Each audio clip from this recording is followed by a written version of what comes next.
Welcome to Session 3, Safe Practices. During this session, you will learn how to create a safe indoor and outdoor environment for children. Safety is the condition of being protected from or unlikely to cause danger, risk, or injury. It is the freedom from danger and is minimized by reducing hazards. Proper safety in an early childhood program is everyone's business. A safe environment comes about with careful planning and continuous attention. The very nature of children makes them prone to injury. They are excitable and impulsive. They act first and think later. Their curiosity and enthusiasm urge them to explore and investigate. Unfortunately, however, they are not able to anticipate threats to their safety. Take, for example, at one preschool, 3-year-old Angela caught a glimpse of a butterfly floating by a window. She was just about to climb onto the windowsill to get a better look when her teacher gently redirected her attention to a poster with butterflies on it in the Science Center. Child care employees have a legal as well as a moral obligation to watch for children's safety. No one can care for children without taking this responsibility seriously. Think about it. You feel safe when you know that no great harm will come to you. You can do something to prevent those dangerous situations, and those around you share your concern for safety and act cautiously.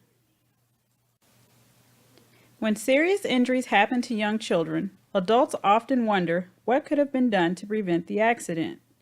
Everyone knows that young children must be carefully protected by adults, because they do not have the understanding or experience that is needed to know what might be dangerous. No one wants a young child to be seriously injured or killed, especially while they are responsible for the child.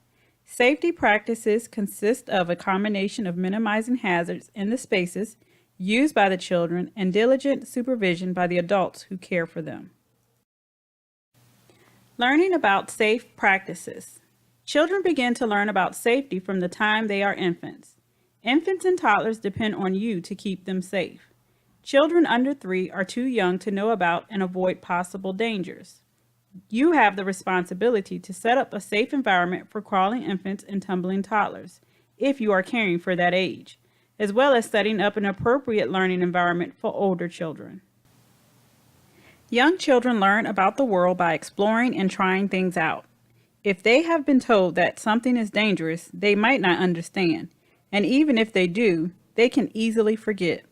It is up to responsible adults to protect infants and toddlers in their care by minimizing hazards in a child's space and also by supervising carefully.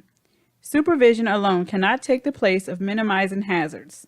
Accidents will happen despite common rationalizations such as, "I know it is dangerous, but the children know not to go near it," or "We have never had a child fall from that place." Keeping children safe involves providing safe indoor and outdoor environments, responding to accidents and emergencies, helping infants and toddlers begin to develop safe habits. Children can learn about safety in many ways. As with other behavior, role modeling by adults is one of the best teachers. Children also learn safety concepts in the classroom. They can create posters on safety practices and listen to stories about safety. Children also learn about safety when taking part in safety inspections with teachers.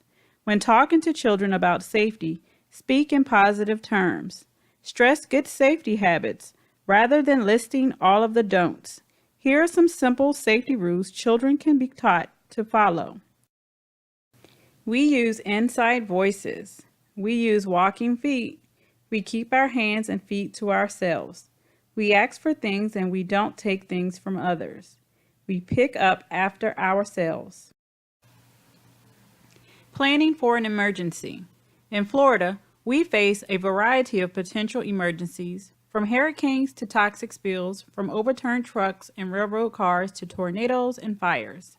Child care programs must be prepared to continue safe care for the children and staff. Programs that have developed an emergency plan and follow the steps toward preparedness are better able to protect lives and return to normal operation in a shorter time. The facility should have a written plan for reporting and evacuating in case of fire, flood, tornado, earthquake, hurricane, blizzard, power failure, bomb threat, or other disasters that could result in structural damage to the facility or pose a health and safety hazard to the children and staff. How do you react in an emergency? Not everyone responds in the same way. Emergencies can cause pain and confusion, especially when people are not prepared for them. Establishing, reviewing, and practicing emergency procedures can help staff and children remain calm and respond quickly to an emergency.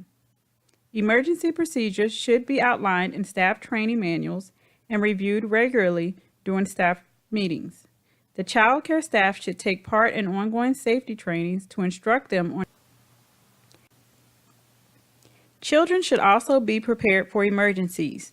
Such information as fire escape routes should be posted. The telephone numbers of the fire, police, weather station, hospital, ambulance service, child abuse hotline, and poison control center should be posted by every telephone. In many areas, 911 can be dialed to summon emergency medical technicians and other emergency help. Children as well as staff members should practice emergency procedures often. In an emergency, children look to adults for guidance and comfort. The calmness that comes from being prepared and knowing what to do can literally. Responding to accidents and emergencies. Review and remind safety rules with children often. Have an emergency preparedness plan in place. Know where to find parents' emergency telephone numbers at all times, and conduct a fire and other hazard drills each month. Safe indoor environments. Check the room daily to be sure all electrical outlets are covered. Arrange the room to allow for clear fire exits. Check for debris, poisons, and any other dangerous objects. Supervise children at all times. By definition, prevention means taking action to keep something from happening. Of course, no child care program is completely free of accidents. With prevention, however, the number of severity of incidents can be limited. Possibly, the single most important precaution regarding safety is to supervise children at all times. Never leave a child unattended. Safety outdoors. Ensure to apply sunblock. Check materials and equipment daily for broken parts or jagged edges. Check for debris, poisons, and any other dangerous objects. Supervise children at all times. Hazards on the playground. Always have a playground checklist. Review it often. Make sure that you're supervising children at all times. Have age-appropriate equipment. Be mindful of standing water. And always have accessible water for drinking. Take a few moments to review this presentation by 0 to 5.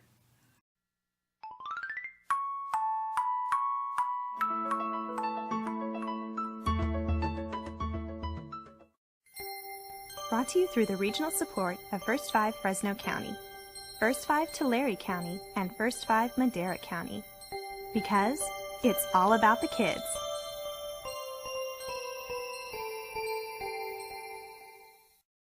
According to the U.S. Consumer Product Safety Commission, an estimated 200,000 children receive emergency care for injuries that occurred on playground equipment each year. Of course, playground accidents can be avoided. We have some guidelines to help keep your kids safe when they're doing what they do best, playing. Fast or slow? Carly, a Visalia mom, visits a neighborhood park with her two daughters a few times a week. When choosing a playground, she says safety is a big consideration. I like how certain playgrounds, and this one included, have fence around the playground so they can't run to the road. Isidro Bruno is a playground inspector for Children's Services Network. His job is to make sure daycare facilities are safe for children. Isidro shared pictures of a home provider's playground equipment that he found to be unsafe. The swing and a slide combination are too close to a fence. You can tell that there's some brown spots or white spots on the fence, and that's where the swing is actually hit, or the child has actually hit the back of the fence. So, How does a parent choose or even design a playground with minimal risk for kids? When they go onto a playground, whether it's public or whether it's a private playground, they can think of SAFE. The SAFE model stands for supervision, age-appropriate equipment, fall surfacing, and equipment maintenance. As always, the key to safe play is adult supervision. Before children are allowed to play on playground equipment, providers and parents should look for safety hazards such as broken glass, litter, pieces of metal, or any other sharp objects. Children develop different skills at different ages. Equipment designed for children 5 to 12 is too big for children ages 2 to 5. The child may not be equipped or ready for the equipment that's there. It may not be age appropriate for them. Surfacing that provides a good cushion must be provided under all equipment. Falls from 8 feet onto dirt is the same as a child hitting a brick wall traveling 30 miles per hour. According to Children's Hospital Central California Trauma Unit, there were 415 fall-related admissions in 2007. Playground equipment-related falls were the second highest, which was 30 at 17% of all falls admitted. The fall surfacing is the area that is under and around the equipment. This is the area that the child will be able to fall on with minimum injury. Make sure that equipment is well maintained.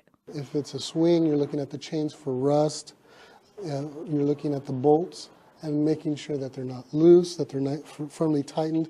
Also that there's not any bolts protruding, or that there's the caps that cover the bolts to help protect the child from any scrapes or to be entangled is secure. The U.S. Consumer Product Safety Commission has created guidelines for both public playground and home playground equipment. No playground, and this is a myth, no playground is safe, no matter how new it is. It has the potential of being dangerous. To learn more about the SAFE model or the CPSC handbooks for homes or public playgrounds, just go to our website, kvpt.org, and click on 0 to 5 in 30 minutes. Brought to you through the regional support of First 5 Fresno County, First 5 Tulare County, and First 5 Madera County. Because it's all about the kids.